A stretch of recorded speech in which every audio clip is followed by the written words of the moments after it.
Why do you think that Germany and Europe has gone along with the Ukraine war? Because now, Germany is paying 4 times the rate for energy than they were before we blew up the Nordstream pipeline. Why would their politicians continue to go along with it? Is it because NATO, we have 800 or 900 military bases around the country? We just built 2 inside Syria, 2 military bases inside someone else's country that we're occupying while we're calling Putin a thug. So why do you think Germany and Europe would go along with us screwing them over on their energy?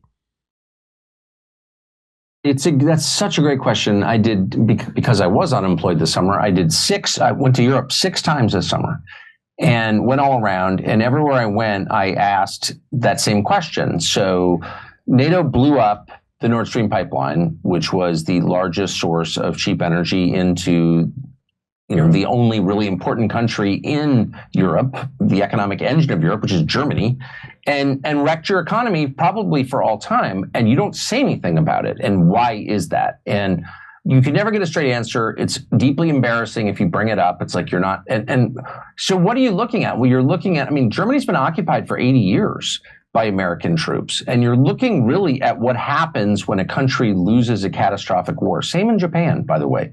You get this weird conquered peoples syndrome where they turn the rage inward and they hate themselves.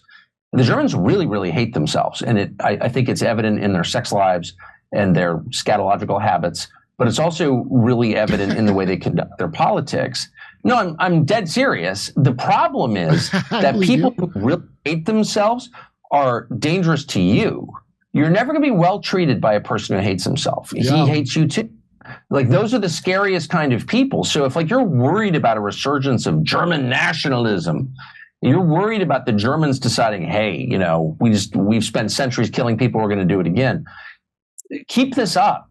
That is not healthy in any way. If your so-called ally destroys your country for generations, which is what the Biden administration did when they took out the Nord Stream pipeline, and you don't even feel like you can say anything about it. It's like some dude's in the process of raping your wife, but you're too embarrassed to mention it. That's literally what that is. You're a sick fuck, and you're capable of anything. I mean that. We have a pact with NATO countries that we're supposed. But we just screwed over all the NATO countries in Europe. Oh, I know. I know. We attack them in the most egregious way you can by screwing over their energy.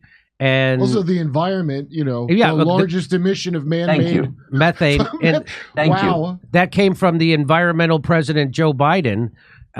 Exactly. In history, no larger emission. In history. Yes.